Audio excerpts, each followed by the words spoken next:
Nah, yang akan kita sampaikan malam hari ini adalah menyambut Ramadan dengan bercermin, gitu ya. Loh, kok bercermin gitu kan? Kenapa bercermin? Ya, karena kan kebanyakan dari kita kalau mau menyambut Ramadan itu biasanya kalau di Sumatera Barat tuh ya, ada namanya apa tuh, Nimeri kalau di Sumatera Barat kalau yang mandi-mandi itu. Mandi Balimau, Pak Febri. Mandi balimau ya, dengan harapan kita membersihkan diri ya, bersihkan fisik, bersihkan hati, pikiran, semua bersih untuk masuk Ramadan. Lalu ada juga kebiasaan-kebiasaan seperti minta maaf gitu ya, minta maaf, kemudian apalagi sekarang lewat sosial media begitu gampangnya ya, di Facebook kita tinggal posting di Facebook, lalu kita posting ke WA di blast gitu ya, minta maaf gitu. Nah, tapi gini, yang mau saya sorot adalah, yang terpenting adalah seperti ini sih. Betul minta maaf itu baik gitu ya, tetapi apakah hati kita tuh sudah sepenuh hati memaafkan juga orang lain? Nah itu ya, apakah kita sudah sepenuh hati memaafkan orang lain? Minta maaf tuh baik, sangat baik ya. Kita duluan yang minta maaf tuh sangat baik. Tetapi juga tidak kalah pentingnya adalah apakah hati kita sudah siap juga untuk memaafkan orang lain. Contoh, kita ngomong situasi saat ini. Minyak goreng langka gitu ya. Kalaupun sekarang udah ada, harganya 2 kali lipat. Gitu ya. Harganya udah 2 kali lipat gitu. Sehingga ya serba salah gitu ya. Kemarin harganya normal, barang nggak ada. Sekarang barangnya ada, harga udah naik 2 kali lipat gitu.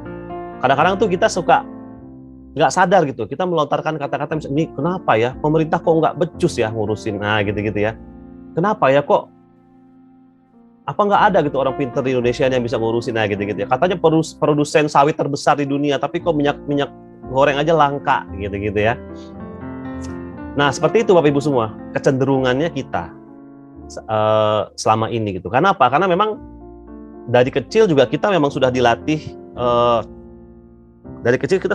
untuk kadang-kadang menyalahkan orang lain gitu ya.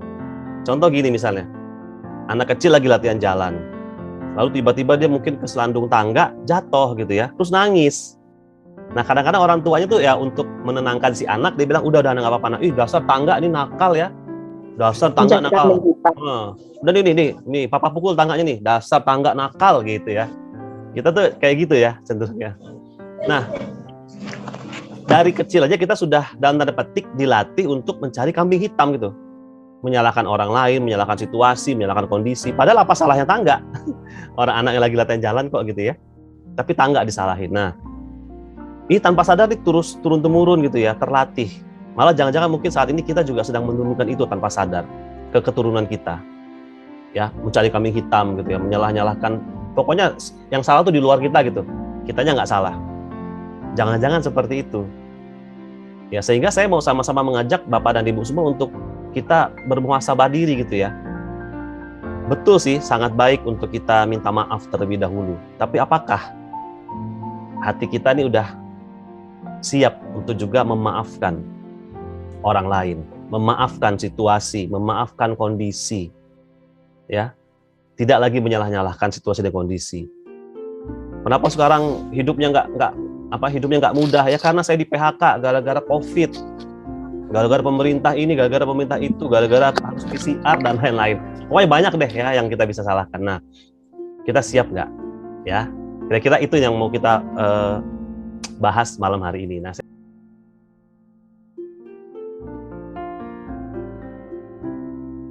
ya, sambut Ramadan dengan bercermin. Sebenarnya apa sih cermin gitu ya?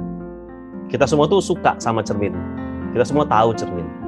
Ya, biasanya kalau kita lagi mau bercermin itu kita lagi mau cari hal-hal yang rasanya nggak pas gitu di diri kita. Contoh misalnya kita lagi mau berdandan, kita pengen lihat kira-kira nih alisnya matching nggak gitu ya, alisnya sama nggak, sama rata nggak gitu ya, udah rata belum, lalu mungkin eyeliner dan lain-lain, kita pengen lihat lah. Atau muka lagi ada jerawatnya nggak nih, ada cemong-cemong nggak nih, kumis dicukur udah rata belum sih gitu ya.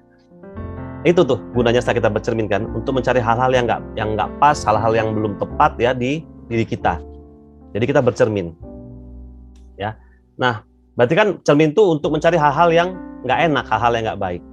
Tapi itu perlu, gitu ya. Perlu dalam rangka kita memperbaiki diri, bercermin. Ya, semua kita tahu cermin, semua kita suka bercermin. Ya, malah kadang-kadang sekarang di kendaraan aja, di mobil-mobil gitu ya, itu untuk penutup sun visor namanya itu ya, itu udah ada cerminnya untuk supaya kita bisa kacaan gitu ya. Lalu di dompet-dompet yang ibu-ibu biasanya tuh ada cerminnya, ada kacanya. Lalu kadang-kadang kita juga suka ini sih, lagi jalan di pasar gitu ya, ketemu spion motor orang, ya mampir sebentar, kacaan, oh udah rapi gitu ya. Ketemu mobil orang, kacaan sebentar, udah rapi nih rambut gitu. Cermin, kita butuh banget, kita suka banget bercermin atau kacaan gitu ya.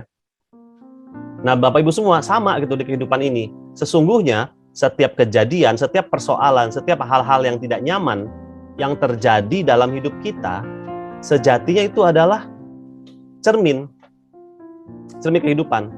Kalau ada hal-hal yang nggak enak gitu ya, hal-hal yang nggak enak, masalah gitu ya, katakanlah gitu ya, masalah, persoalan, hutang nggak lunas-lunas, anak-anak nggak mau nurut, istri nggak solehah, suami nggak sayang gitu ya, itu semua adalah cermin sebenarnya, cermin kehidupan.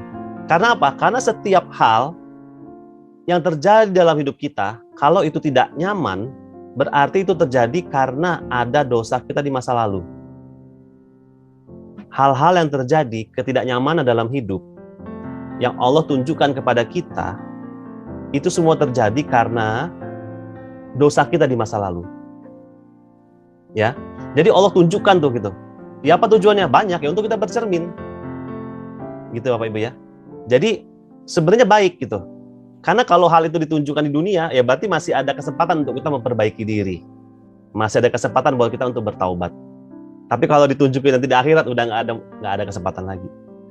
Ya, itu adalah cermin. Jadi kalau sekarang Bapak Ibu ngelihat yang secara global lah ya, secara global aja deh. Waduh, kenapa ya kok minyak goreng langka? Kok minyak goreng nggak ini? Ya itu cermin kita, salah kita gitu ya. Coba deh kalau kita sama-sama muhasabah. Oh ya mungkin selama ini kita berlebihan kali ya pakai minyak goreng gitu ya. Padahal udah tahu nggak sehat tapi tetap dikonsumsi aja gitu ya. Bukan nggak boleh, tapi yang berlebihannya itu ya, yang nggak baik. Konsumsi minyak goreng, goreng-gorengan boleh, tapi kan kadang-kadang karena kita suka, cenderungnya adalah berlebihan konsumsinya. Ya kan? Nah, lalu apalagi nih, misalnya tiba-tiba diserempet motor gitu ya. Kita langsung bercermin, ya Allah, astagfirullah. Aduh, kenapa ya kok saya sampai diserempet motor? Nah, pasti ada satu kesalahan yang dulu saya pernah lakukan gitu. Akhirnya kita jadi bercermin, kita jadi introspeksi diri. Ya. Nah, itu sebenarnya yang Allah hadirkan dalam hidup kita. Nah, tetapi ada ini nih, ada kisi-kisinya gitu ya untuk kita bisa bercermin. Kalau dalam ilmu Manet Rezeki, jurus ini disebut sebagai jurus cermin ajaib. Nah, ini yang tadi nih ya. Kalau tadi kan kita lagi anak-anak belajar jalan, kesandung tangga, tiba-tiba jatuh, nangis, tangganya disalahin, tangga nakal. Nah itu tuh, buruk rupa, cermin dibelah gitu ya, nyari kambing hitam. Pokoknya yang salah situasi, yang salah kondisi, yang salah di luar saya. Ini istri yang salah, anak yang salah. Oh saya mah nggak pernah salah gitu ya. Nah kayak gitu tuh, itu tuh, buruk rupa, cermin dibelah. Padahal sejatinya setiap kondisi yang nggak nyaman, yang nggak enak, permasalahan-permasalahan yang terjadi di hidup kita, itu adalah cermin buat kita. Karena apa? Karena kita pasti pernah melakukan satu kesalahan, satu dosa di masa lalu, dan itu Allah tunjukkan sekarang.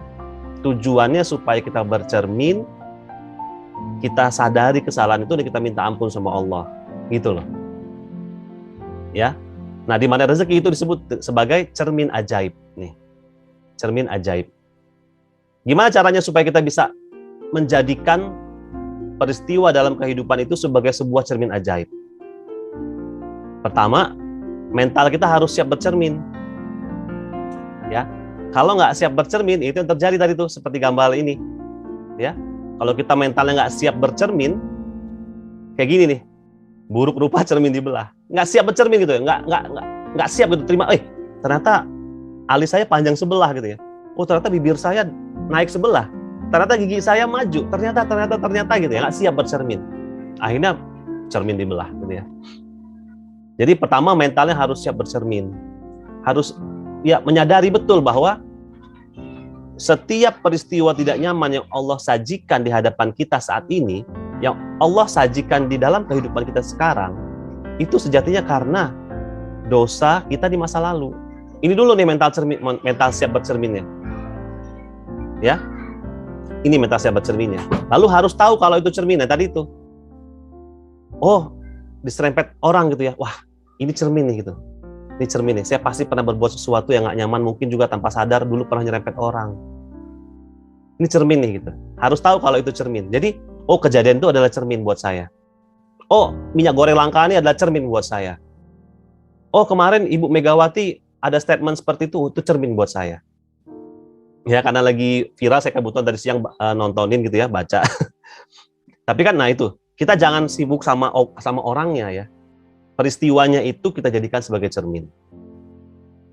Ya, nah kalau yang nggak tahu tuh, Bu Mega ada dalam satu forum, beliau bilang, emangnya ibu-ibu Indonesia ini cuma goreng aja ya, katanya, nggak ada kerjaan lain. Kan bisa tuh masaknya diganti dengan direbus, dikukus dan lain-lain. Nah itu kira-kira statementnya beliau. Lalu banyaklah yang komen gitu ya. Nanti tahu bulat digoreng dadakan diganti tahu bulat direbus dadakan dan lain-lain lah gitu ya komen-komennya. Saya sih cuman karena nggak sengaja ngelihat itu jadi akhirnya terbaca sama saya. Tapi gini, jadikan itu cermin gitu ya. Kita nggak ada gunanya gitu nyalah-nyalahkan situasi, menyalah-nyalahkan Ibu Mega gitu ya dan lain nggak. Ya apa gunanya gitu buat kita. Tapi kalau itu kita jadikan cermin, loh kenapa ya kok Bu Mega sampai ngomong begitu ya? Apa iya selama ini saya selalu ketergantungan sama goreng-gorengan? Karena mungkin dalam goreng-gorengan masaknya simple, harga lebih murah, rasanya enak di mulut semua orang. Sehingga saya lebih suka ngegoreng nih. Misalnya gitu ya. Jadikan aja cermin gitu ya. Padahal udah tahu tuh goreng-gorengan tuh nggak baik buat kesehatan kalau berlebihan. Wah iya nih Bu Mega bener nih. Akhirnya gitu kita ya. Nggak perlu nyalah-nyalahin gitu ya. Ya soal statement beliau begitu itu kan nanti tentu semua yang kita sampaikan, semua yang kita lakukan kan akan dipertanggungjawabkan. Nah itu kan bukan bagian kita ya. Nah, bagian kita, diri kita ini adalah untuk bercermin. Harus tahu kalau itu cermin. Jadi statementnya Bu Mega itu adalah cermin buat saya. Ya apa salah saya di masa lalu ya sampai kok rasa-rasanya kok ngedengar statementnya Bu Mega tuh nggak enak bener saya ya rasanya gitu ya. Kan banyak tuh yang tersinggung lah, yang macam-macam lah ya. Nah kalau sampai begitu kita langsung istighfar, astagfirullah, pasti salah saya dulu nih. Kenapa sampai Allah hadirkan peristiwa ini di hadapan saya yang bikin saya nggak nyaman. Ya, harus tahu kalau itu cermin. Utang nggak dibayar-bayar gitu ya, ditagih malah galakan yang ngutang daripada yang nagih. Cermin. Ya, itu cermin tuh. Ya Allah, ya mungkin saya juga dulu. Ya kita cari ya, kita bukan cari-cari kesalahan. Tapi kita berusaha memperbaiki diri. Jangan-jangan ada hal-hal yang nggak tepat yang pernah kita lakukan dulu. Karena dulu kita nggak punya ilmunya, kita nggak tahu kalau itu satu kesalahan. Ya, jangan-jangan dulu pernah ada hal-hal yang sering kita lakukan, ternyata itu tuh dosa, ternyata itu satu kesalahan. Tapi karena kita nggak punya ilmunya, kita nggak tahu kalau itu kesalahan. Nah sekarang kan kita coba ungkit dengan bermuhasabah diri ini. Misalnya, ngebentak anak, ya, berkata agak kasar sama anak. Mungkin dulu waktu belum tahu ilmunya, ya namanya saya ngajarin anak saya gitu ya. Ini anak kalau nggak ditegesin, kalau nggak keras, nanti dia melawan sama orang tua. Mungkin gitu ya. Dulu kita taunya begitu, pengetahuan kita. Sehingga kita merasa perlu keras sama anak. Bahkan mungkin perlu main fisik sama anak. Kalau nggak mau ini dipukul, kalau nggak mau ini disabet pakai ikat pinggang gitu lah ya. Dulu. Tapi ternyata begitu kita tahu ilmunya, contoh di mana rezeki gitu ya, bahwa rezeki itu ada pada kebahagiaan dan kemuliaan orang lain karena kita. Gitu ya. Khususnya anak, orang tua, dan pasangan. Waduh ya Allah, berarti selama ini saya yang menghancurkan rezeki saya gitu ya. Dengan memarahi anak, dengan berbuat kasar sama anak, berkata-kata yang nggak pas sama anak, ya Allah. Akhirnya kita beristighfar. Nah, seperti itu gitu Bapak Ibu semua, gunanya bercermin. Kita mau cari cemong, jangan-jangan muka ini ada cemong-cemongnya, tapi kita nggak sadar. Makanya Allah kasih cermin. Lihat nih, Febri, kamu tuh dulu tuh begini. Makanya sekarang hidup kamu tuh situasinya jadi nggak nyaman. Ya ada banyak masalah-masalah muncul dalam hidup kamu karena kamu tuh dulu seperti ini. Nih lihat mukanya nih, cemong nih. Di sini cemong, alis nggak rata gitu ya. Mata belekan lah, katakanlah gitulah ya. bibir berkerak-kerak gitu. Aduh, bercermin gitu Bapak Ibu semua. Dan harusnya kita bersyukur saat itu terjadi. Harusnya kita bersyukur saat cermin itu terjadi. Karena apa? Ya itu tadi kan, Allah lagi mau menunjukkan cemang-cemong muka kita, dosa-dosa kita di masa lalu saat ini. Supaya apa? Supaya kita bisa memperbaiki diri.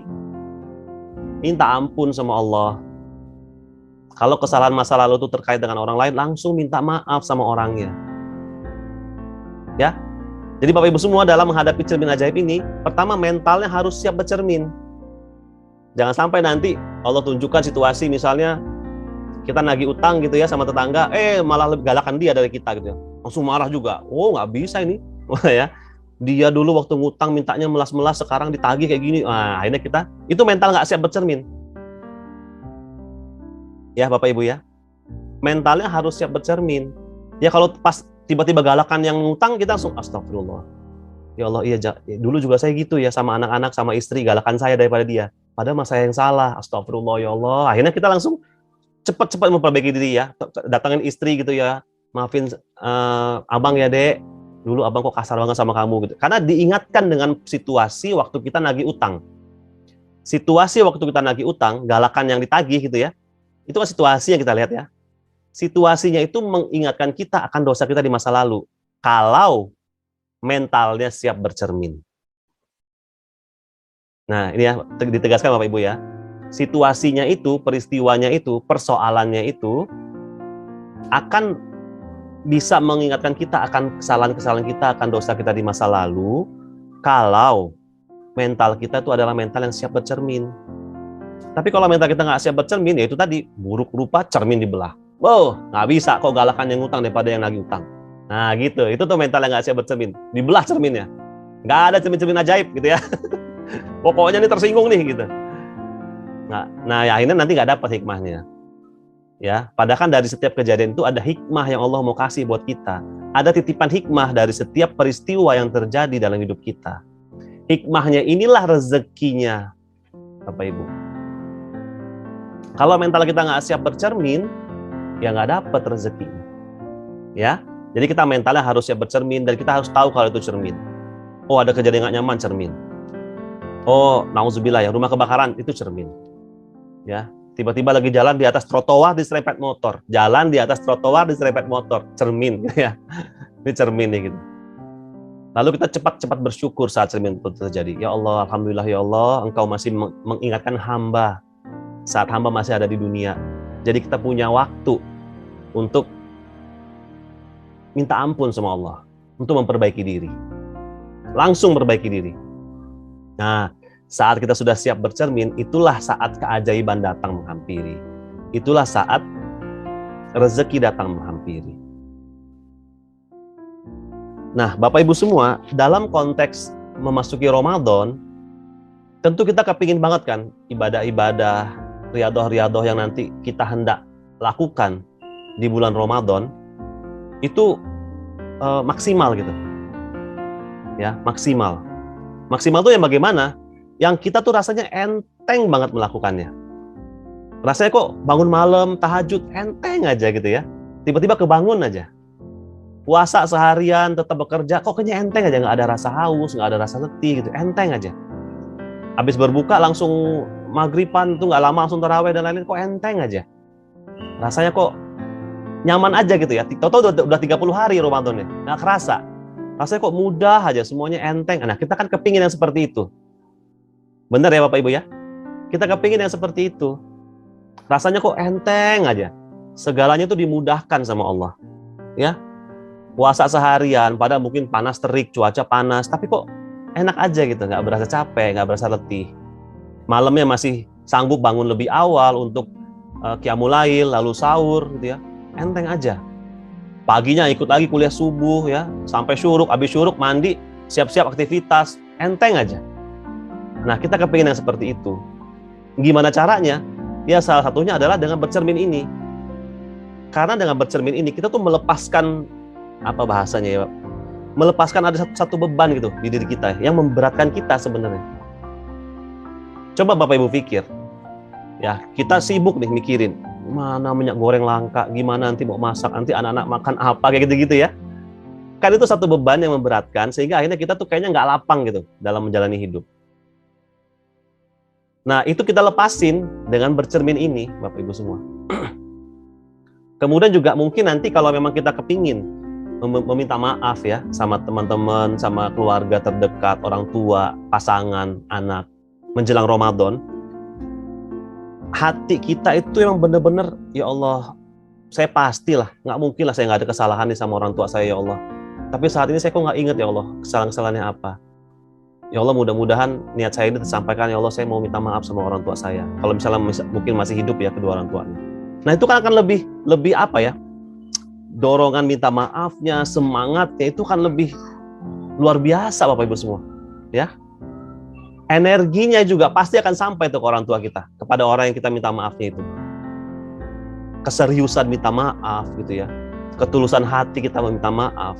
Saat kita siap bercermin, itu akan muncul. Kita udah nggak bilang lagi, selama ini kan dia yang salah, kenapa saya duluan yang minta maaf, nggak begitu lagi. Ya, Bapak Ibu ya. Mentalnya udah siap bercermin. Kalaupun pada saat kita minta maaf mungkin responnya nggak bagus, ya lagi-lagi itu cermin. Ya. Mungkin pas minta maaf gitu ya sama teman lama, udah bertahun gitu ya nggak silaturahim, terus kita kepingin sekarang lah silaturahim gitu ya. Tiba-tiba responnya, sekarang aja minta maaf. Lagi ada perlu ya? Lagi mau pinjam duit ya? Diresponin seperti itu gitu ya. Hati itu udah enteng aja. Oh, cermin nih gitu ya. Mungkin dulu saya juga pernah jutek sama orang. Jangan-jangan ada yang orang minta-minta ke rumah gitu ya. Baru assalamualaikum sudah bilang nggak ada. Maaf dulu. Oh, diusir-usir. Jangan-jangan begitu, ya Allah. Akhirnya jadi cermin. Ya Allah, nggak enak banget ya Allah ya dijutekin sama orang. Gitu ya. Jadi cermin. Akhirnya apa coba? Kita nggak akan menaruh dendam. Kita nggak akan merasa direndahkan. Enggak. Karena situasinya itu Allah yang nunjukkan buat kita memperbaiki diri. Cermin. Ya Bapak Ibu ya. Jadi nanti insya Allah saat ini udah jadi kebiasaan kita. Ini, hidup tuh ringan Bapak Ibu semua. Hidup tuh ringan, enteng, ngalir aja gitu ya. Kayaknya kok kayak nggak ada beban. Orang lain tuh ngeliatnya tuh hidup kita tuh kayak nggak ada beban, ngalir aja.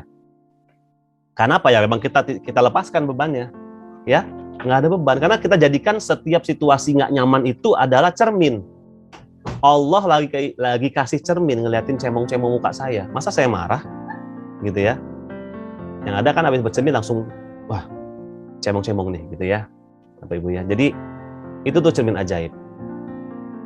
Nah, ada lagi Bapak Ibu semua, cermin yang jauh lebih dahsyat lagi ya. Jauh lebih ajaib lagi. Itu adalah Al-Quran. Kalau di jurus Manet Rezeki, ini ada pada Quranic Vibration atau garpu tala. Ya, mungkin ada Bapak Ibu semua yang sudah sering praktek ya garpu tala gitu ya. Setiap ada persoalan, ada apa langsung ngadu ke Allah melalui Al-Quran. Lalu tiba-tiba kok begitu dapat ayat, langsung tenang gitu ya, ya Allah tahu banget hati saya gitu ya, langsung dapat jawaban yang rasanya klik gitu ya. Nah itu tuh, Quran itu adalah cermin.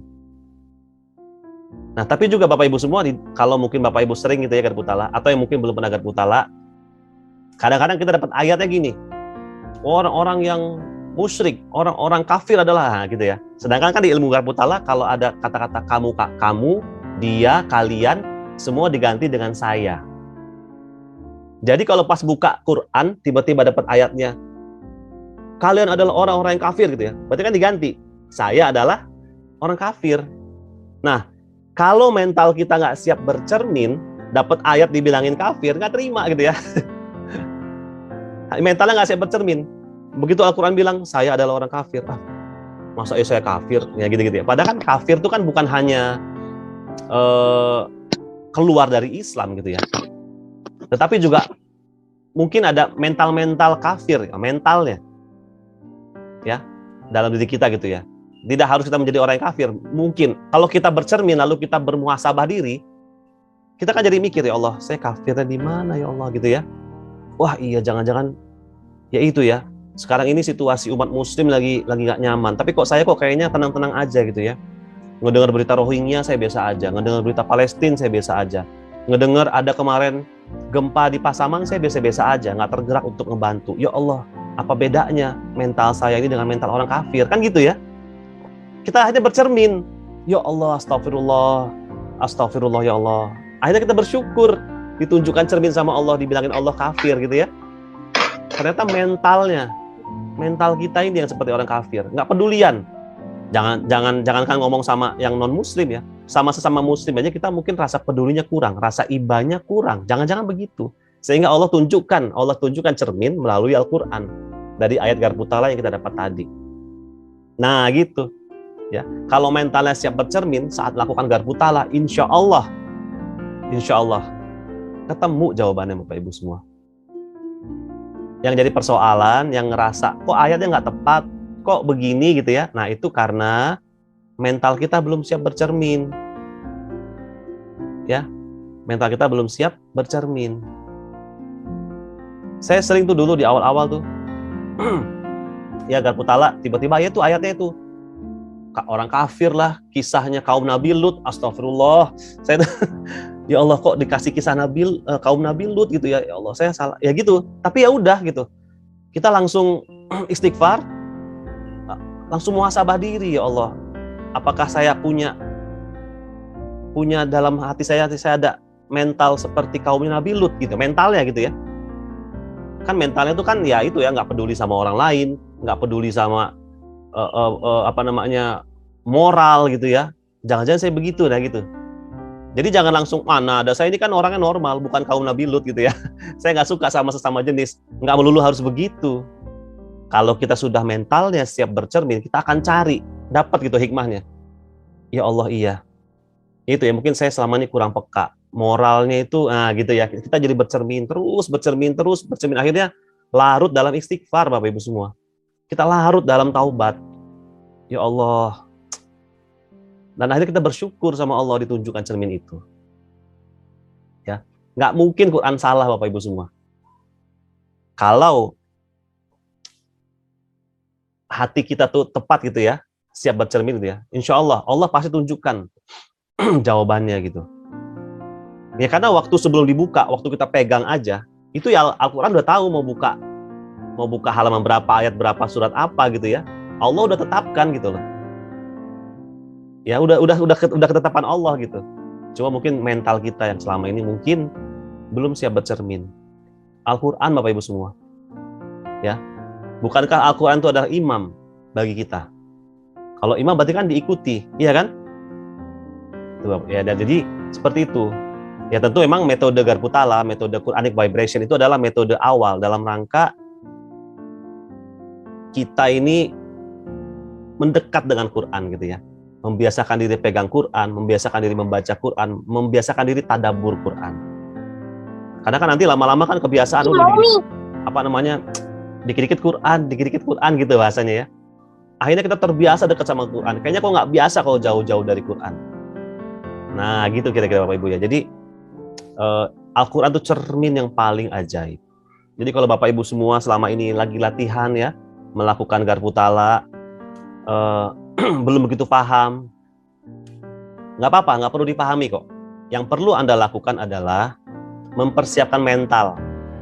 Ya, siapkan mental untuk bercermin. Kalau sampai Allah turunkan ayat yang mungkin nggak nyaman kita bacanya gitu ya, artinya itu mungkin kisah tentang itu tadi kaum Nabi Lut, atau artinya kalian adalah orang-orang kafir gitu-gitu ya. Ya udah, jadikan itu cermin. Kalau mental kita siap bercermin, insya Allah hikmah Allah tuh dapat Bapak Ibu semua. Ya, dapat tuh rezekinya. Gitu. Lalu setelah bercermin bagaimana? Ya akhirnya kita kan merasa seluruh kehidupan itu adalah cermin bagi kita. Udah nggak ada lagi tuh salah orang, salah si A, salah si B, nggak ada lagi. Seluruh kehidupan adalah cermin. Ya kenapa kok di masjid saya anak-anak ini pada rusuh, berisik gitu ya, sehingga sholatnya nggak khusyuk? Ya salah saya. Ya jadikan cermin gitu ya. Ini pasti ada kesalahan saya.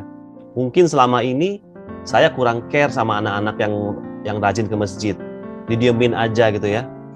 Yang ada saya marah-marahin misalnya selama ini. Bukannya merangkul mereka, ngasih tahu bahwa kalau di masjid itu harus tenang gitu ya.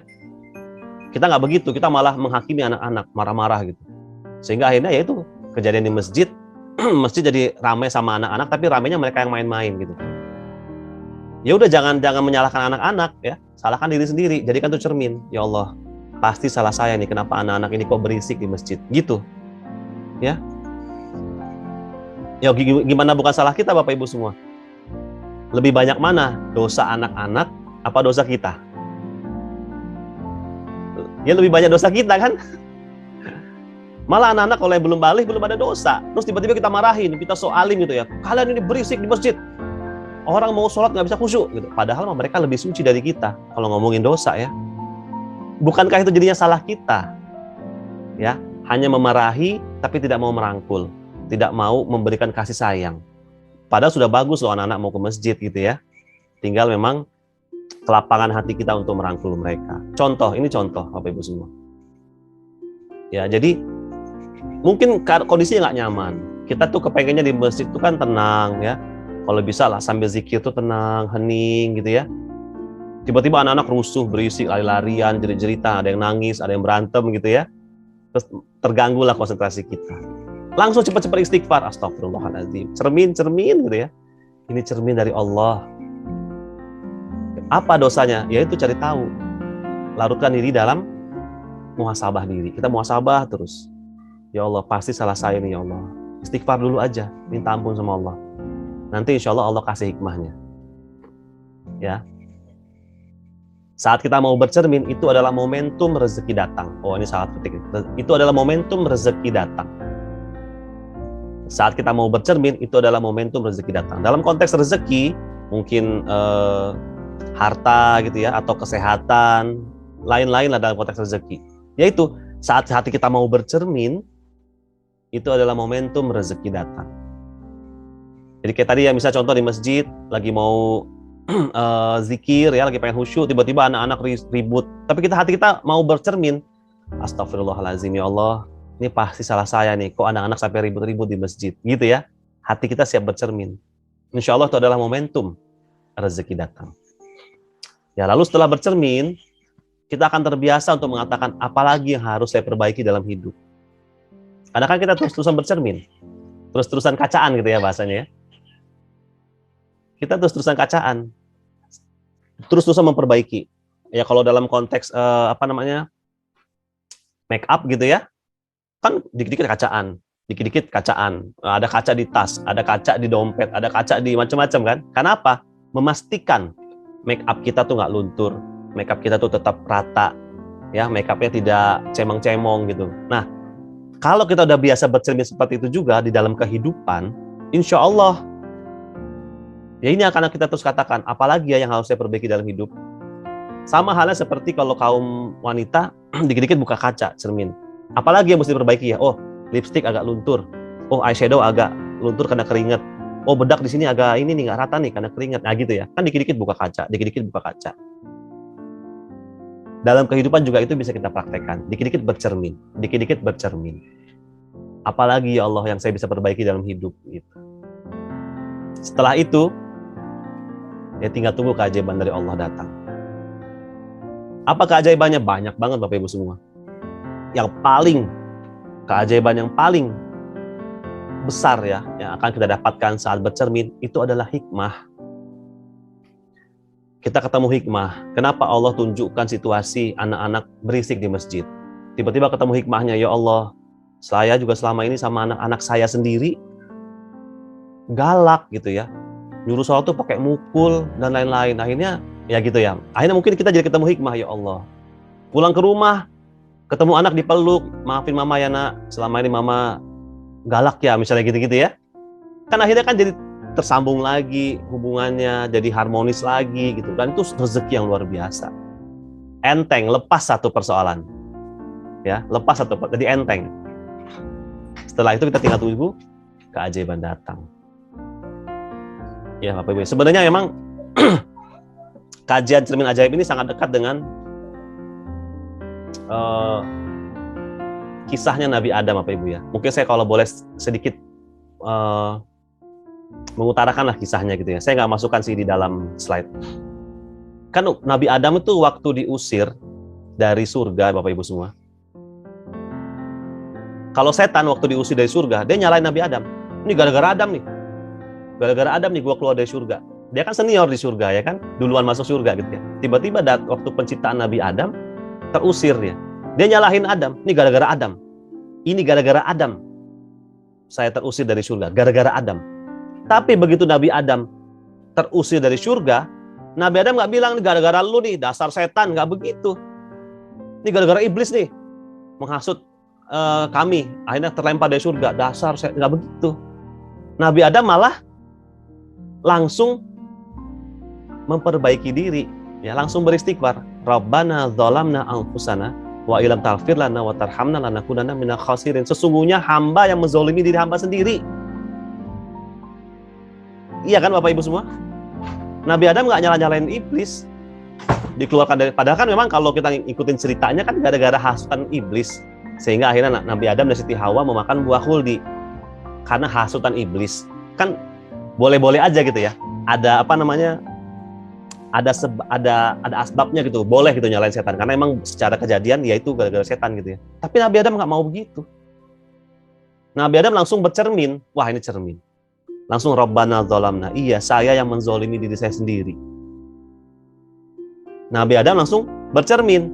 Tapi iblis nyalah-nyalahin Nabi Adam. Padahal kan karena dia tidak mau mengikuti perintah Allah, makanya Allah keluarkan dari surga. Bukan karena Adam. Tapi mental nyalahin orang. Gara-gara Adam nih, gua keluar dari surga. Nah Bapak Ibu semua, saat ini ya itu semua adalah pilihan. Sekarang udah tahu ilmunya, bahwa setiap kejadian yang gak nyaman itu adalah cermin bagi diri kita yang Allah hadirkan, supaya kita bisa cepat memperbaiki diri. Ya kembali ke kita semua, kita mau jadi keturunannya Nabi Adam, atau mau jadi keturunannya iblis ya.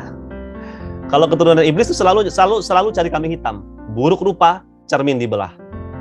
Ya, pokoknya ada kejadian yang nggak enak, salah si A, salah si B, salah istri saya nih, saya kesiangan sholat subuh, kenapa nggak dibangunin? Nah, salah si ini, salah si itu. Oh ini salah TV nih, kenapa nyiarin sepak bola malam-malam banget? Waduh banyak lah disalah-salahin. Tapi kalau kita ingin jadi keturunannya Nabi Adam, begitu ada terhampar kejadian yang nggak enak, terhampar kejadian yang nggak nyaman, terhampar persoalan di hadapan kita, di kehidupan kita, jangan salahkan orang lain, jangan cari kambing hitam, jangan dibelah cerminnya.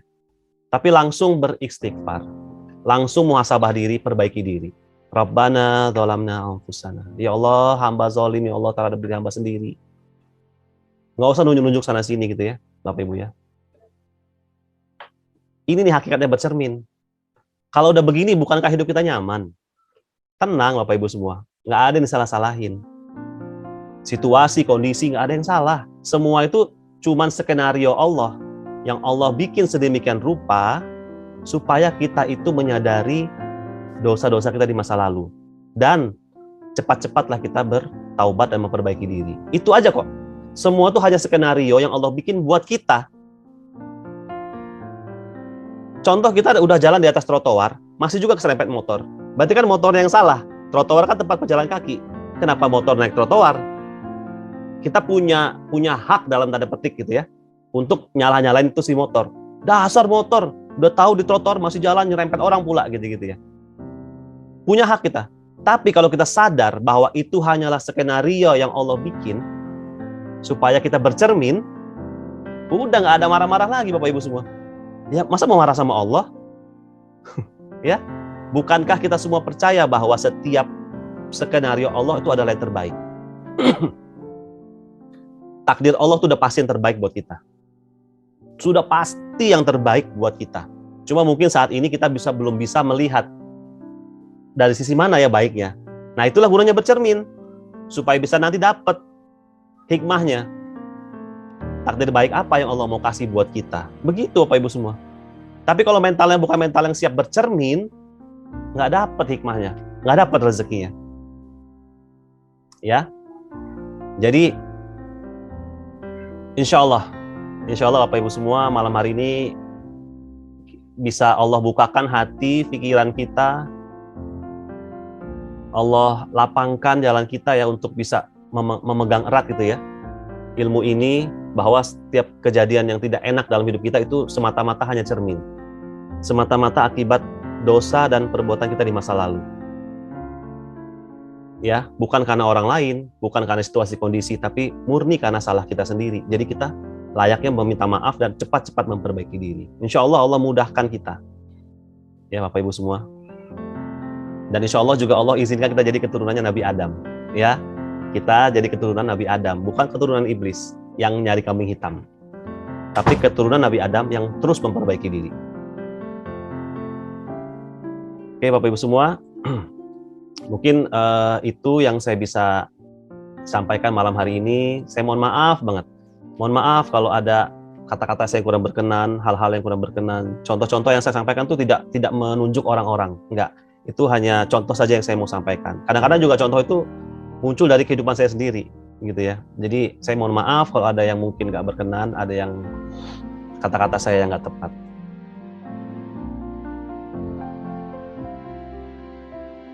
Assalamualaikum warahmatullahi wabarakatuh. Waalaikumsalam warahmatullahi wabarakatuh. Terima kasih Pak Febri. Ya, terima kasih Pak Febri. Kesempatannya Bapak Ibu sekalian, izin bertanya Pak. Jadi gini, kalau dalam agama itu kan bahagianya orang karena kita itu akan membuka keridhaan Allah ya, pintu keridhaan Allah gitu ya. Iya Bu. Tapi ini saya kebetulan 2 minggu belakang ya, saya merasa bahwa saya di kantor ya, saya diharuskan untuk melakukan suatu pekerjaan yang sebetulnya itu bukan pekerjaan kantor ya, artinya lebih pada hubungan sesama teman gitu ya, sama teman kantor gitu ya. Saya merasa bahwa itu tanda kutip ya Pak Febri ya, itu tidak layak untuk saya kerjakan, seperti itu. Jadi saya merasa bahwa saya sama sekali tidak ikhlas Pak untuk melakukannya, dan saya juga merasa bahwa saya dizalimi gitu ya Pak. Kemudian saya sholat gitu ya, saya sholat zuhur. Maksudnya apa ya? Saya ingin ya saya berusaha untuk bisa memperbaiki diri setiap hari. Tapi kenapa saya diginiin ya sama teman saya? Dan kebetulan teman saya ini kebetulan duduknya di samping saya gitu kan. Jadi ketika dia minta untuk saya melakukan itu, saya tidak menolak mentah-mentah. Saya bilang alasannya kenapa ini. Terus kenapa harus ini. Terus dia alasan ini. Saya pikir saya merasa itu pekerjaan itu nggak layak saya kerjakan gitu loh, nggak layak dia minta tolong saya seperti itu. Bahkan saya tanya sama teman saya yang lain, dan teman saya yang lain pun berpendapat sama dengan saya. Artinya saya nggak salah gitu loh, bahwa itu nggak layak saya kerjakan. Saya terus terang seminggu kemudian, 2 minggu sampai kemudian pada kemarin gitu ya, dia bilang saya nggak masuk, saya minta tolong sama kamu. Terus kebetulan ada biaya yang harus ini, tolong nanti ditanggung dulu. Saya pikir saya marah Pak, saya terus terang saya marah, saya marah, mungkin saya marah kepada dia, dan saya mungkin agak sedikit marah pada Allah ya, bukan marah ya, tapi saya bertanya, ini maksudnya apa ya? Saya nggak jahat sama dia gitu, tapi kenapa dia melakukan hal yang nggak pantas sama saya? Bahkan saya tanya ke teman yang lain pun itu nggak pantas dilakukan, dan tidak akan dilakukan oleh teman saya yang saya curhat itu ya, ke orang lain pun nggak pantas gitu ya. Saya sampai nggak mudah banget untuk membahagiakan orang kalau caranya seperti ini gitu ya Pak ya. Saya sama sekali nggak ikhlas gitu ya, dan saya juga menolak dengan tegas juga. Saya nggak sanggup karena dia teman sebelah saya. Jadi saya merasa bahwa ketika nanti keadaan yang nggak nyaman juga kita kan nggak bagus gitu kan. Tapi saya sudah menyampaikan dengan selembut-lembutnya gitu Pak. Jadi mohon izin saya harus bagaimana gitu. Karena saya yakin besok-besok pasti dia akan minta tolong hal itu lagi Pak. Walaupun itu belum saya kerjakan sekarang gitu Pak. Mohon maaf, ini mungkin agak sepele, tapi saya pikir hubungan hubungan antar manusia juga kan mempengaruhi juga ya, apa namanya, ridho Allah gitu. Tapi saya merasa saya nggak sanggup itu, Pak. Heeh. Ya itu aja ya Pak ya. Terima kasih. Baik, Bu Ya, Ana. Assalamualaikum warahmatullahi wabarakatuh. Waalaikumsalam warahmatullahi. Baik, bismillah. Ya ini sebenarnya gini Bu Ana dan Bapak Ibu semua ya. Saya mau izin Bapak Ibu ya kalau suaranya kurang jelas kasih tahu ya, karena ini lagi hujan lebat itu di Kota Padang. Jadi gini, kejadian yang tadi Bu Ana sampaikan itu kalau terkait dengan ilmu yang ini ya, yang jurus cermin ajaib ya, oh itu pas banget Bu Ana. Langsung jadikan cermin, gitu ya. Situasi nggak enak itu yang hadir di hadapan Bu Ana sekarang itu pasti akibat dosa dan kesalahan kita di masa lalu. Tetapi gini, ya Bu Ana harus siapkan dulu hatinya gitu ya, untuk punya mental bercermin, gitu ya. Siap nggak nih gitu? Ya, makanya kita samakan frekuensi dulu. Pertama, kita kan pengen semua ya keajaiban Allah. Kita pengen datang keajaiban Allah. Keajaiban Allah itu seperti apa? Selalu Allah tolong gitu ya. Pokoknya ada persoalan apa ya Allah tolong, gitu. Selalu ditolong sama Allah. Itulah ajaib. Kita kepingin keajaibannya Allah. Ya, itu dulu yang pertama. Nah, bagaimana caranya supaya dapat keajaiban Allah ini? Ya dengan praktek ilmu mandiri rezeki, gitu ya. Nah, lalu dalam konteks persoalan Bu Ana tadi, bagaimana dong gitu ya? Saya nggak sanggup lagi ya. Balik lagi Bu Ana. Ya bahwa peristiwa itu terjadi, kita harus yakini ya. Kita harus yakini bahwa peristiwa itu terjadi karena ada peran kesalahan kita, dosa kita di masa lalu.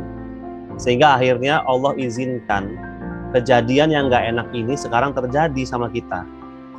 Itu dulu tuh yang mau kita luruskan.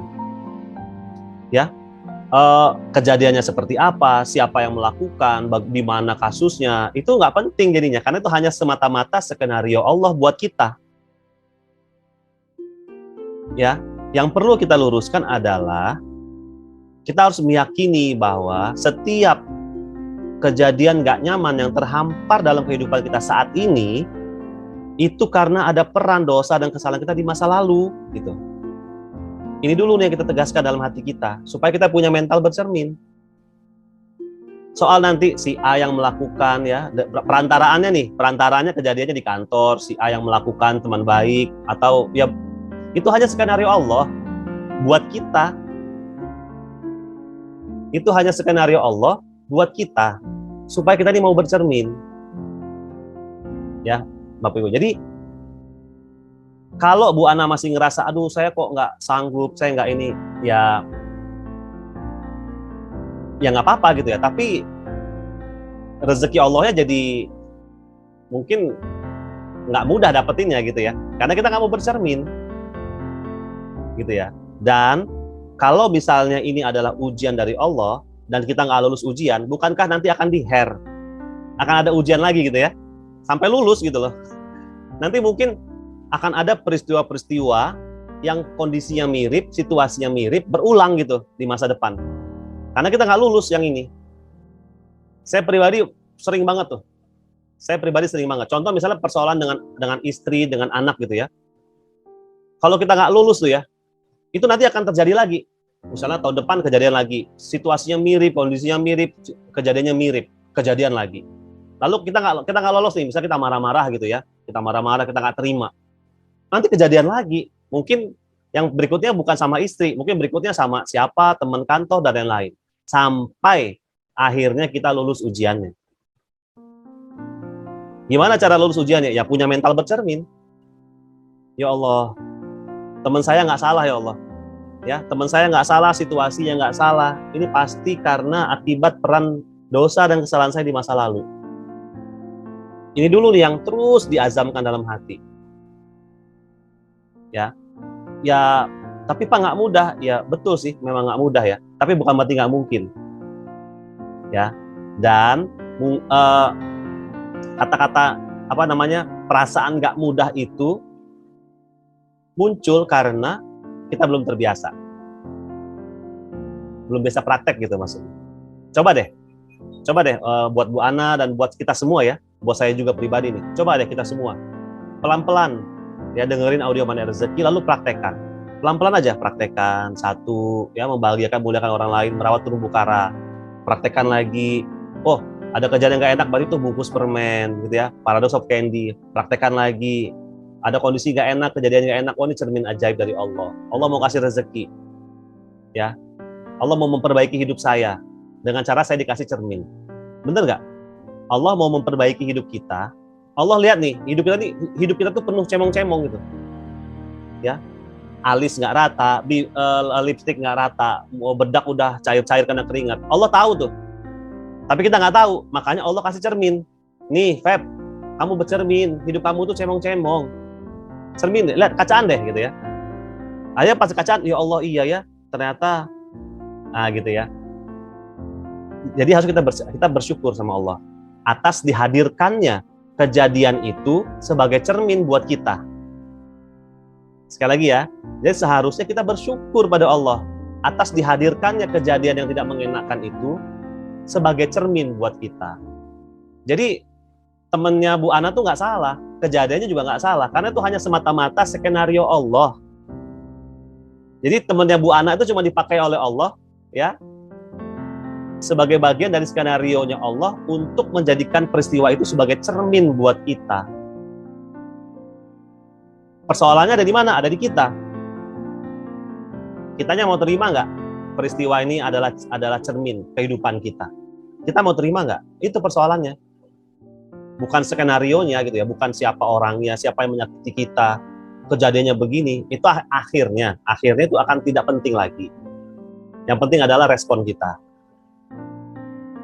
Akhirnya ya Bapak Ibu ya, kalau kita udah terbiasa, akhirnya situasi, kondisi, peristiwa jadi nggak penting lagi. Kalau kita udah terbiasa, yang penting adalah respon kita. Nah, jadi Bu Ana, dalam konteks ilmu Money Rezeki, kebetulan kita sedang membicarakan cermin ajaib, ini cocok banget peristiwanya Bu Ana. Ya, tinggal Bu Ana ridho nggak, rela nggak untuk memosisikan diri Bu Ana, mempersiapkan mental Bu Ana untuk bercermin, gitu. Gitu ya. Jadi itu sih sebenarnya. Jadi nggak situasi kondisi di luar tuh nggak ada yang salah. Respon kita lah yang nggak tepat menghadapi peristiwa itu. Respon kita yang nggak tepat menghadapi cermin. Cermin loh Bapak Ibu semua. Bayangin kita ngaca gitu ya. Coba deh Bapak Ibu yang ada di depan kamera gitu, ngeliat mukanya gitu. Cermin kan, kita lagi kacaan nih, ngeliat kamera kita, ngeliat muka kita sendiri. Oh, ternyata alis nggak rata. Ternyata mata kok ada beleknya gitu ya. Oh, ternyata kok bedak gitu-gitu Bapak Ibu semua. Cermin. Jadi apa yang kita lihat dalam konteks kejadian Bu Ana gitu ya, teman ini kok minta tolong begini, nggak pada tempatnya, cermin gitu loh. Kita tuh lagi peristiwa itu adalah yang kita lihat adalah dulu juga kita mungkin pernah begitu, gitu kira-kira. Cermin. Peristiwa nggak enak, temennya Bu Ana kok seperti itu, kok kejadiannya begitu. Itu cuma cermin bahwa oh ya ini kehidupan saya nih gitu loh kira-kira memandangnya. Apa yang terjadi ini adalah sebenarnya kehidupan saya. Mungkin dulu saya juga begini gitu. Ya karena kita siap bercermin ya, mentalnya siap bercermin ya. Mohon maaf, sekali lagi mohon maaf banget. Tidak bermaksud menghakimi atau menyalahkan siapa-siapa, enggak. Tapi saya hanya mengajak untuk kita semua punya mental bercermin. Kita kan sama-sama setuju ya, Bapak dan Ibu semua, bahwa takdir Allah itu yang terbaik. Kita sama-sama setuju itu. Kita mengimani itu. Ya, bahwa takdir Allah itu adalah yang terbaik. Cuman mungkin saat ini kita belum bisa lihat sisi mananya yang baiknya gitu. Tapi udah pasti yang terbaik, yakini dulu itu gitu. Jadi Bu Ana mungkin di awal, untuk kita semua mungkin ya kalau punya situasi kondisi yang mirip-mirip Bu Ana, karena saya yakin di dalam kehidupan kita, situasi kerja seperti Bu Ana ini mungkin lekat dengan kita gitu ya. Kita juga mungkin sering alami. Ada gesekan-gesekan di kantor gitu ya, dengan tetangga, dengan saudara-saudara. Ya, gitu. Tapi sama-sama ayo kita belajar. Ini kebetulan Bu Ana yang nanya, Bu Ana yang kasih contoh kasus, kita sama-sama belajar dari situ. Ya, sama-sama belajar, sama-sama introspeksi diri. Nah, itu sudah Allah kasih cermin. Siap nggak saya bercermin? Ya, ini Allah udah kasih cerminnya. Saya siap nggak bercermin? Kalau saya pengen memperbaiki diri saya pengen memperbaiki riasan wajah saya, tentu saya harus bercermin. Saya harus kacaan untuk lihat di mana cemongnya. Ya, Bapak dan Ibu ya, saya kasih analoginya make up, dandan, karena itu yang paling mudah dalam hal bercermin ya. Dikasih tahu orang, itu lipstiknya miring sebelah gitu ya. Tapi kadang kita nggak bisa lihat, mungkin kita cuek aja gitu. Ya tiba-tiba dikasih Allah cermin nih, cermin. Oh iya, lipstiknya ternyata nggak nyampe ujung yang sebelah gitu ya. Akhirnya kita perbaiki.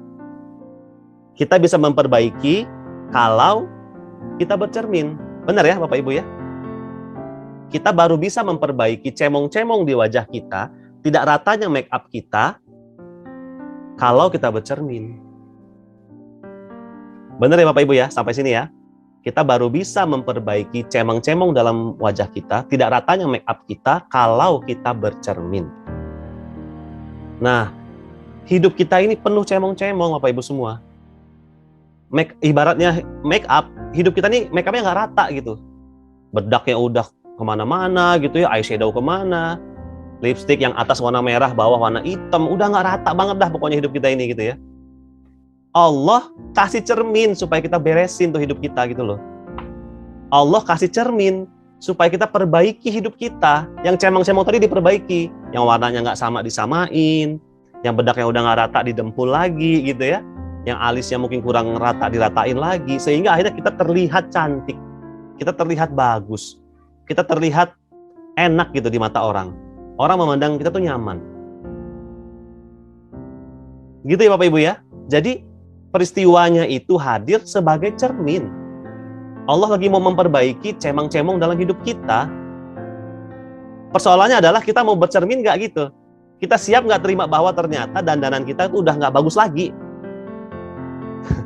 Kita siap nggak terima bahwa ternyata alis kita miring sebelah gitu loh. Ya kalau kita nggak siap terima tentu ya itu tadi, buruk rupa, cermin dibelah. Tapi kalau mental kita siap, kita pelan-pelan ya Bapak Ibu. Pelan-pelan kita siapkan mental kita untuk siap bercermin. Pelan-pelan. Tapi praktekin gitu ya. Praktekin. Insya Allah nanti Allah yang mudahkan kok. Kalau kitanya mau. Kalau kitanya mau, kalau kitanya siap.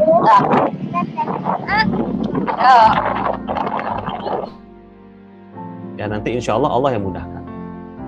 Gitu sih ya. Jadi ya itu Ibu Ana yang nggak mudah ya Pak, tapi pelan-pelan. Betul Bu, memang nggak mudah. Tetapi gini, kembali ke makeup tadi ya. Kalau kita punya niatan kuat gitu ya. Contohnya ada orang bilang, Bu, itu alisnya miring sebelah gitu ya. Coba deh ibu-ibu semua, pasti kan tiba-tiba langsung pengen kaca, mana kaca gitu ya. Pengen kacaan, bener nggak alisnya miring sebelah gitu. Nah, kita juga mau terapkan mental itu dalam cermin kehidupan kita. Begitu ada yang bilang, kamu tuh gini gitu ya, cepet-cepet pengen kacaan gitu loh. Nah gitu. Jadi, dalam kasusnya Bu Ana, saya tidak menghakimi, enggak. Tapi Bu Ana, yuk kita sama-sama kita introspeksi diri, kita muhasabah diri pelan-pelan. Ya Allah, kenapa ya kok Engkau hadirkan situasinya nggak enak banget ya Allah? Ya situasinya kok nyakitin banget. Rasa saya kok saya nggak kuat ya Allah. Tapi curhat sama Allah gitu. Ya Allah, kuatkan hamba ya Allah untuk bisa melewati ini, untuk kuatkan mental hamba untuk bisa bercermin ya Allah gitu. Langsung istighfar dulu aja, minta ampun sama Allah. Istighfar dulu, minta ampun sama Allah. Ya Allah, hamba mau banget ya Allah bercermin. Hamba mau banget memperbaiki cemong-cemong dalam hidup hamba ya Allah gitu. Udah istighfar dulu, minta sama Allah. Karena ya kita sejatinya kan nggak punya kemampuan apa-apa. Kita nggak punya kemampuan apa-apa, kita nggak bisa apa-apa. Hanya Allah yang memampukan. Jadi kalau contoh Bu Ana ngerasa, aduh Pak, kok gitu banget? Iya, nggak apa-apa gitu. Tapi minta sama Allah, ya Allah kuatkan ya Allah. Kan nggak mungkin ya Allah kasih skenario yang kitanya tuh nggak sanggup melewatinya. Nggak mungkin banget. Allah tahu persis kekuatan kita. Allah tahu persis sejauh mana mental kita siap terima suatu skenario gitu. Jadi skenario-nya Bu Ana pasti sanggup. Kalau sekarang rasanya kok berat banget Pak, rasanya kok gitu amat ya Pak. Nah, jangan-jangan itu adalah bisikan setan. Setan kan hanya membisikkan Bapak Ibu ya. Gimana bahasa itu ya? Karena Bentar ya. Anak, udah deh, lu nggak bakal kuat, itu teman lu tuh emang gitu banget gitu ya. Ya, jadi siap aja gitu bercermin. Udah deh, nanti juga lewat kok. Beneran. Sudah berapa banyak sih umur kita udah berapa nih? Pasti udah banyak kejadian-kejadian yang tidak enak yang sudah kita lewati. Tapi kan lewat ya, lolos kan? Sama gitu. Nah Bu Ana, kejadian ini nanti pasti Bu Ana juga lolos kok. Ya, gitu. Jadi sama sih. Jadi pertanyaan Bu Ana tadi adalah sebagai contoh kasus. Tapi sejatinya kejadian yang Bu Ana hadapi, rata-rata kita juga sepertinya juga menghadapi gitu ya. Jadi yuk kita sama-sama ambil ibrohnya, kita ambil hikmahnya dari yang terjadi sama Bu Ana.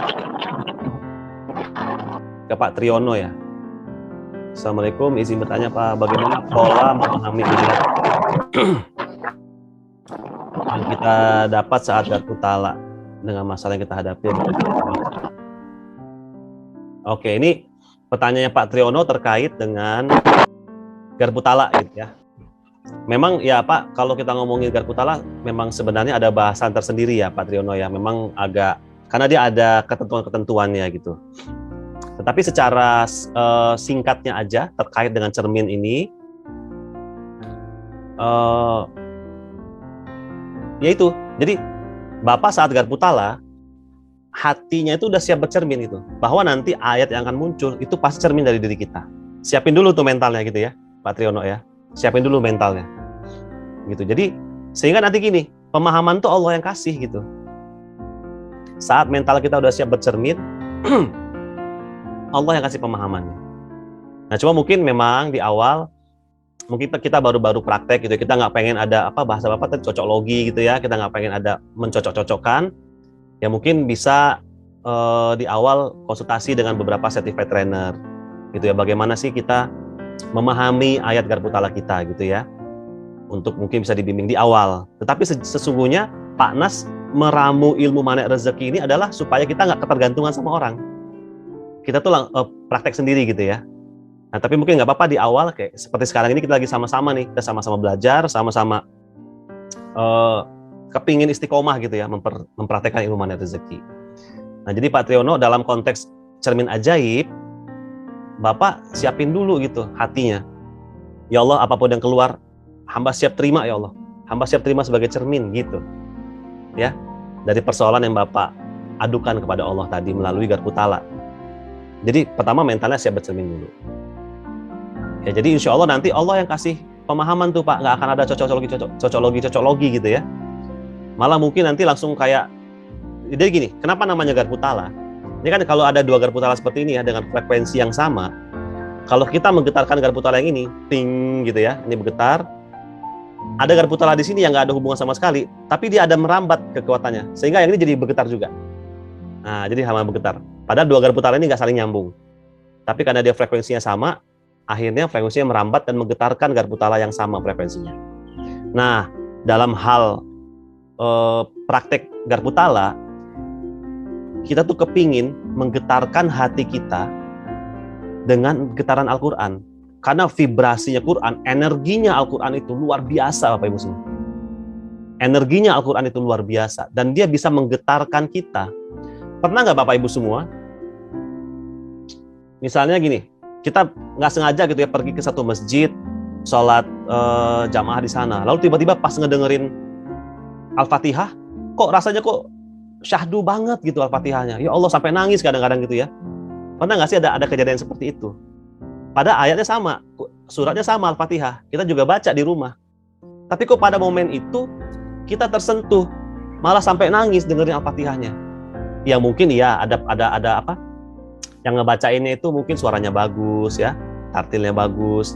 Tapi pasti ada getaran-getaran kan, gitu ya. Nah, getaran-getaran ayat per ayat, surat per surat inilah yang kita mau cari melalui praktek Garpu Tala, gitu ya. Karena mungkin surat yang sama, ayat yang sama, yang Pak Triyono dapat dengan yang Uni Mary dapat, mungkin akan berbeda tuh getarannya, gitu. Ya, mungkin akan berbeda getarannya. Tapi insya Allah itu semua pasti akan menjadi jawabannya Allah gitu. Ya, Pak Trio. Jadi gini, jadi jawaban saya adalah memang akan ada banyak ketentuan-ketentuan. Tapi nanti mungkin kita akan bahas di lain kesempatan. Dalam konteks ilmu malam hari ini yang cermin ajaib, nah itu Bapak. Jadi Pak Triyono siapkan diri bahwa ini adalah cermin. Ayat Al-Quran yang akan keluar dari garpu tala kita adalah cermin. Apapun yang keluar, ya Allah, saya siap terima, ya Allah, gitu. Nanti insya Allah Allah yang kasih pemahaman. Gitu ya Pak Triyono ya. Insya Allah mudah-mudahan menjawab. Setelah kita bercermin dan kita udah sadar untuk kasus Bu Ana tadi, apakah kita lakukan juga Pak? Padahal tidak pantas perlakuannya. Baik. Nah untuk kasus yang seperti itu ya nanti. Jadi begini Bapak Ibu semua. Saat kita udah mau bercermin, kita udah nyerah sama Allah, nanti tuh Allah kasih hikmah Bapak Ibu semua. Hikmah tuh bisa tiba-tiba gini, kita ngerasa dapat apa namanya ide gitu ya, ting, kayak ada lampu muncul gitu. Oh, saya kayaknya baiknya gini aja deh menghadapi teman saya yang seperti ini. Nah, nanti gitu, nanti dapat tuh. Tapi tuh nanti dapat saat hati kita udah tenang, kita udah berserah murni sama Allah, tiba-tiba dapat tuh. Karena apa? Keputusan yang keluar saat kita lagi emosional itu nggak akan baik. Ya, secara psikologis pasti kita semua sama-sama tahu. Yang namanya lagi emosi, ngeluarin keputusan pasti nggak baik. Tapi kalau hati udah tenang, emosi udah reda, udah serahin semua sama Allah bahwa enggak, teman saya nggak salah, situasinya nggak salah, yang salah saya. Akhirnya kita bisa dapat keputusan yang lebih jernih, gitu. Ya, terkait dari pertanyaannya Ibu ini, apakah kita teruskan atau tidak? Ya itu nanti, gitu. Nanti Allah kasih hikmahnya. Karena apa? Karena pada saat nanti hati kita udah tenang, kita jadi bisa berpikir lebih jernih, dan akhirnya kita bisa mengeluarkan keputusan yang lebih akurat, lebih tajam ada keputusannya. Dan insya Allah dasar keputusannya karena bukan emosi, pasti dasar keputusannya adalah merawat terumbu karang.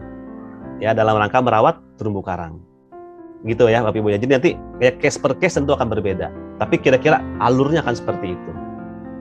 Ya, jadi dalam kasus ini ya saya nggak bisa kasih panduan seperti itu. Apakah kita tetap kerjakan apa yang dia minta, padahal kan tuh nggak nyaman atau tidak tepat. Saya nggak bisa jawab. Ya, tapi nanti insya Allah dari banyak pengalaman saya, insya Allah Allah yang kasih pemahaman sama kita, Allah yang kasih hidayah sama kita, gitu ya. Lalu dari Ibu Ami dan Pasar, ya Allah ternyata semua perjalanan hidup adalah cerminan diri kita. Betul. Jadi kalau kita kepingin hidup kita mendatang itu yang baik, ya saat ini nih lakukan yang terbaik, ya. Kita berhati-hati terhadap dosa.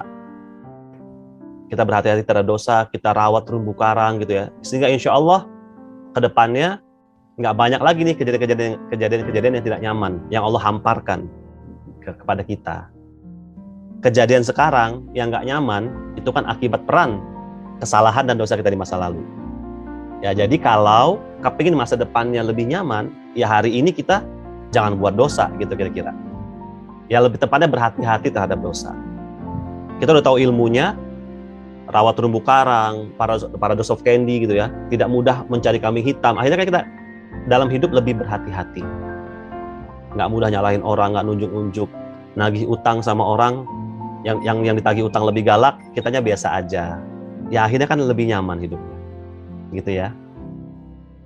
Lalu dari buku Ratul Laili, mau tanya Pak, berarti segala apa yang terjadi pada diri kita adalah akibat dari dosa kita juga. Bagaimana kita bisa tahu hal itu adalah ujian atau musibah buat kita? Nah, ya dalam konteks ini mungkin kita nggak akan pernah tahu. Dalam konteks ini mungkin kita nggak akan pernah tahu. Tetapi kita hanya bisa berhusnuzon sama Allah. Ya, kita berprasangka baik sama Allah bahwa skenario yang Allah izinkan terjadi dalam hidup saya ini adalah skenario terbaik, dan itu udah pasti ada hikmah buat saya. Ya, jadi kita nggak usah berpikir apakah ini ujian atau lain-lain. Kita terus-terusan aja memperbaiki diri, ya. Kita terus-terusan menjadikan setiap persoalan itu adalah cermin. Jadi akhirnya kita nggak berhenti, kita terus-terusan bertanya sama diri sendiri, apalagi yang saya bisa perbaiki, dalam hidup ini, gitu ya. Dalam konteks nanti terumbu karang, ya Allah, siapa lagi ya orang yang hari ini saya bisa bahagiakan, saya bisa muliakan gitu. Ya, jadi kita udah nggak terlibat dalam apakah ini akibat dosa, apakah ini ujian, apakah kita nggak lagi terlibat dalam pemikiran yang seperti itu. Tapi kita lebih mengedepankan husnuzon sama Allah. Bahwa Allah sedang memberikan kita kaca supaya kita bisa kacaan, supaya kita bisa bercermin, supaya kita bisa memperbaiki cemang-cemong dalam hidup kita. Bukankah itu baik? Nah, gitu ya. Ya, kita berhusnuzon sama Allah. Bukankah diberikannya kaca supaya kita bisa memperbaiki make up itu baik? Nah, gitu. Jadi Allah baik banget. Ya, menghamparkan kejadian yang nggak nyaman sebagai cermin buat kita supaya kita bisa perbaiki diri. Aduh ya Allah, Allah tuh baik banget. Gitu ya. Itu terus saja yang kita kedepankan, husnuzon sama Allah. Oke. Baik, kemudian dari Bu Isnani Sidoarjo, jika kondisi nggak enak itu terjadi pada suami kita, yang dilakukan suami kita, apa itu juga cermin buat diri kita? Terima kasih atas pencerahannya. Iya. Ya, pokoknya setiap kejadian nggak nyaman yang terjadi di luar diri kita, itu adalah cermin buat kita. Persoalan Allah nunjuk suami kita sebagai pemerannya gitu. Ini kan kita ngomongin skenario ya. Allah tunjuk suami kita sebagai pemeran, atau teman kerja kita, atau saudara kita, atau orang tua kita. Itu semua hanya cermin. Ya Bapak Ibu ya, semua hanya cermin. Suami saya waktu gitu, Pak, dia kok gini, nggak apa-apa. Itu cuma cermin dari Allah. Coba deh muhasabah diri. Coba beristighfar, dekati Allah, muhasabah diri. Ya Allah, suami saya berlaku seperti itu pasti karena dulu saya juga pernah melakukan itu mungkin terhadap orang lain. Ya Allah, astagfirullah gitu ya. Kita istighfar. Kalau dari yang pengalaman banyak orang ya yang mempraktikkan ilmu mana rezeki ya. Begitu kita larut dalam muhasabah diri, beristighfar sama Allah, itu Allah tunjukin loh Bapak Ibu semua. Ya. Tiba-tiba dapat hikmah gitu. Ya Allah, iya. Saya pernah tuh waktu itu sama ibu saya begini gitu ya. Astagfirullah, kok saya tega amat sama ibu gitu. Muncul tiba-tiba gitu kesalahan-kesalahan dulu yang mungkin dulu kita rasa itu bukan suatu kesalahan. Sehingga kita cuek gitu ya. Tapi ternyata setelah kita tahu ilmunya, oh ternyata dulu itu adalah suatu kesalahan gitu. Saya, ya mohon maaf, saya juga waktu masih muda, waktu saya bermuhasabah gitu ya. Tiba-tiba terlintas gitu, saya waktu masih sekolah saya pernah ngebentak ibu saya sampai dia nangis. Itu sampai kebayang gitu muka ibu saya dia lagi nangis, ya Allah. Tapi waktu sekolah saya ngerasa tuh biasa-biasa aja gitu. Nah, itu tuh hikmah dari Allah tuh. Sekarang begitu kita paham ilmunya, langsung cepat-cepat minta maaf, cepat-cepat minta ampun sama Allah. Ya, dan perbaiki diri gitu supaya itu nggak terulang lagi. Nah gitu ya Bapak Ibu ya. Jadi jika kondisi itu ada pada suami kita, apakah itu juga cermin? Iya, itu juga adalah cermin. Nggak peduli siapapun orangnya, apa kondisinya, semua hanya skenario Allah untuk dijadikan cermin buat kita. Gitu ya Bapak Ibu ya. Itu juga cermin, betul. Jazakallah dari Bu Ana. Wa iyaki Bu Ana, saya mohon maaf ya kalau mungkin bahasa saya nggak sopan, saya mohon maaf, tapi kira-kira seperti itulah. Dan ini adalah nasihat juga buat diri saya pribadi, ya. Nasihat juga buat diri saya pribadi. Pak Triyono juga terima kasih, sama-sama Pak. Wafiq barakallah. Dari Buku Ratu, sekarang hati saya lebih lega, lebih tenang. Allah. Itu semua Allah, Bu. Allah yang memberikan ketenangan, Allah yang memberikan kelegaan dalam hati kita. Alhamdulillah.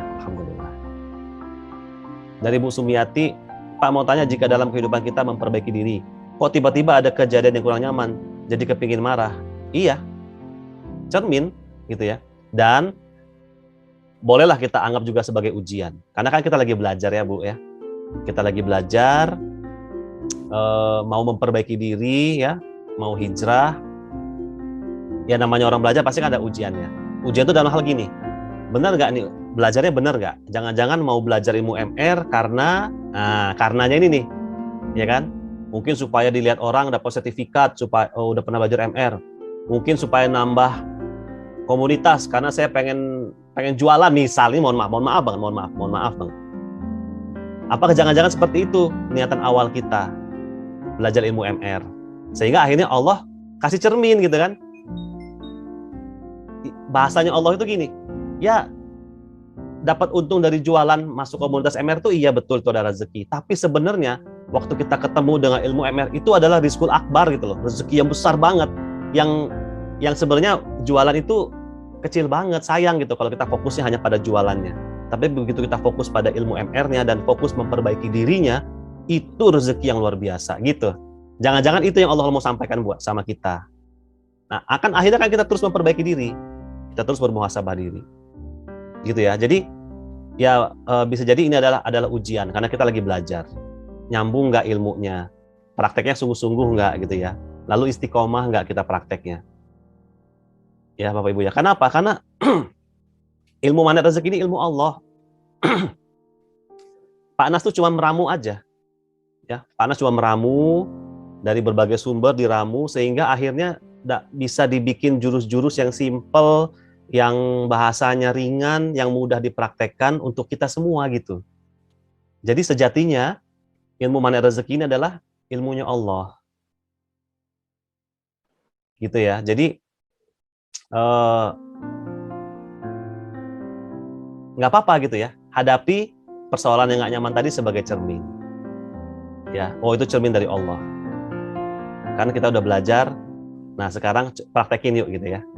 Kita udah belajar, ya bersyukur Bu Sumiati ya, langsung Allah kasih lahang praktek gitu ya. Ya udah alhamdulillah langsung bisa praktek gitu ya. Jadi insya Allah ilmunya melekat dan bisa dipraktekkan gitu ya. Nah, gitu. Jadi mudah-mudahan ya sekali lagi insya Allah Allah mudahkan kita semua ya untuk merangkul ilmu ini untuk bisa istiqomah dalam praktek. Gitu. Silakan masih ada sedikit waktu lagi kalau masih ada yang mungkin belum begitu jelas atau masih ada yang bertanyakan.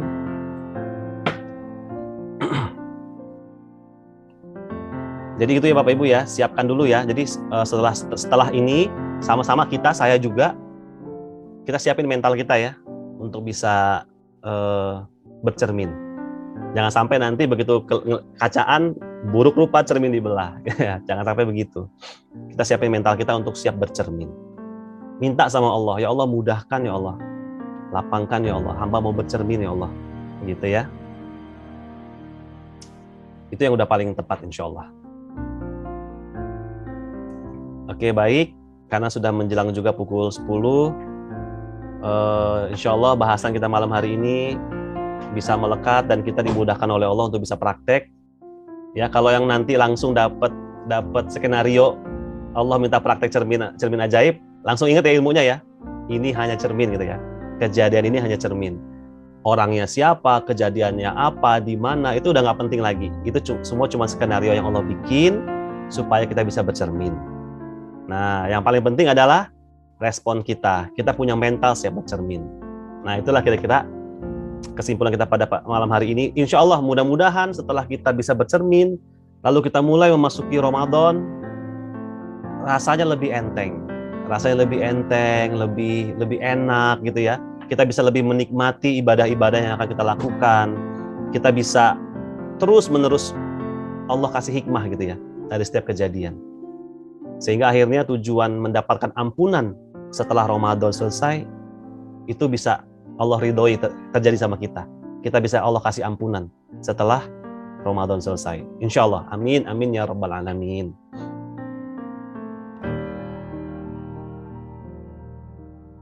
Pertemuan kita pada malam hari ini dipersembahkan oleh pejuang magnet rezeki box dari PMB 068 dan 088. Ya program magnet rezeki box ini adalah program memberikan nasi makan siang gitu ya, nasi kotak kepada jamaah masjid khususnya dan juga kepada masyarakat yang membutuhkan. Seperti misalnya kemarin saat ada gempa di Pasaman ya, alhamdulillah Allah izinkan kita bisa segera turun untuk langsung memberikan nasi kotak gitu ya kepada masyarakat yang membutuhkan. Alhamdulillah Allah langsung pertemukan dengan relawan yang sigap gitu ya.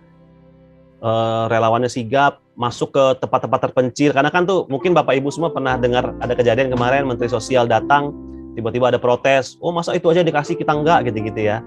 Nah ini alhamdulillah relawan kita bisa masuk ke tempat-tempat yang memang benar-benar membutuhkan. Ya jadi dan kita kelebihannya karena nasi kotak bukan nasi bungkus, itu kan nasi, lauk pauknya semua terpisah sehingga nggak gampang basi. Ya jadi kalaupun siang itu masyarakatnya belum mau makan, dia bisa disimpan sampai malam, insya Allah masih bagus untuk dimakan. Kan kalau misalnya nasi bungkus kan udah campur-campur mungkin lebih cepat basi, tapi nasi kotak kita karena semua dipisah-pisah, nasinya terpisah, lauk pauknya terpisah, jadi insya Allah lebih tahan lama. Dan itu memang alhamdulillah sudah dibuktikan juga dengan masyarakat di sana kemarin. Lalu di tempat-tempat lain juga alhamdulillah pejuang Mana Rezeki Box bisa turun. Kemarin ada pesantren yang terbakar di Jawa, lalu banjir ya di Serang. Alhamdulillah kita bisa kasih kontribusi. Ya walaupun nggak banyak tapi ya itu batas kemampuan kita yang bisa kita lakukan. Ya jadi silakan buat rekan-rekan semua sahabat Mana Rezeki yang ingin membersamai gerakan Mana Rezeki Box bisa mentransfer dananya langsung ke yayasan pusat ya, yaitu ke Bank Syariah Indonesia. Nomornya saya nggak ingat. Aduh, masya Allah. 905 905 0040 ya. 905 905 0040. Ya ini nah ini ya saya ketik di chat dari Bank Syariah Indonesia, nomornya 905 905 0040. Ini rekeningnya atas nama Yayasan Mana Rezeki Indonesia. Jadi ini larinya ke pusat ya Bapak Ibu. Jadi kami yang PMB nggak pegang dana langsung. Ya, tapi ke pusat, nanti pusat baru alirkan ke kita. Nah, untuk pusat tahu bahwa dana yang masuk ini untuk PMB tertentu, itu kita pakai kode unik ya. Itu kita pakai kode unik. Jadi untuk Bapak Ibu yang mungkin mau disalurkan dananya melalui PMB-nya kami yang 068, berarti misalnya transfernya 15.000, di belakangnya dilebihkan Rp68. Jadi Rp15.068. Kalau ingin disalurkannya melalui Bu Mike dan Pak Arif, jadi transfernya misalnya Rp15.000, tapi lebihkan Rp88. Jadi transfernya Rp15.088. Nah, ini nanti secara otomatis Yayasan Pusat akan bisa membaca, oh bahwa dana ini masuk untuk PMB 068. Oh, dana ini masuk untuk PMB 088. Jadi mereka akan langsung transfer ke kita. Nah, gitu kira-kira cara kerjanya ya Bapak Ibu ya. Jadi silakan. Tentu ini bukan satu-satunya jalan, ada banyak lagi hal, tidak mengikat, Bapak Ibu bebas untuk menyalurkan amalnya ke banyak tempat gitu ya Bapak Ibu ya. Jadi silakan. Malah mungkin kalau Bapak Ibu ada yang terbetik di hati pengen jadi PMB juga, wah Masya Allah luar biasa banget. Silakan juga Bapak Ibu ya. Kita sama-sama jagain masjid kita gitu ya. Kita jaga masjid kita yang terdekat. Jadi minimal mungkin sebagai PMB kita kasih makan jamaah masjid dekat rumah gitu ya. Jamaah-jamaah sholat Jumat, pengurus masjidnya, takmir masjidnya gitu ya. Minimal itu yang kita lakukan. Nah, jadi ini kegiatannya Mana Rezeki Box Bapak Ibu semua, alhamdulillah sudah hampir berjalan 2 tahun. Kalau kita ikut Ramadan, waktu itu munculnya setelah Ramadan di tahun 2020. Berarti sekarang sudah hampir 2 tahun. Alhamdulillah kita masih istiqomah, ya juga tentu atas rahmat Allah dan juga atas support ya dari Bapak dan Ibu semua. Alhamdulillah.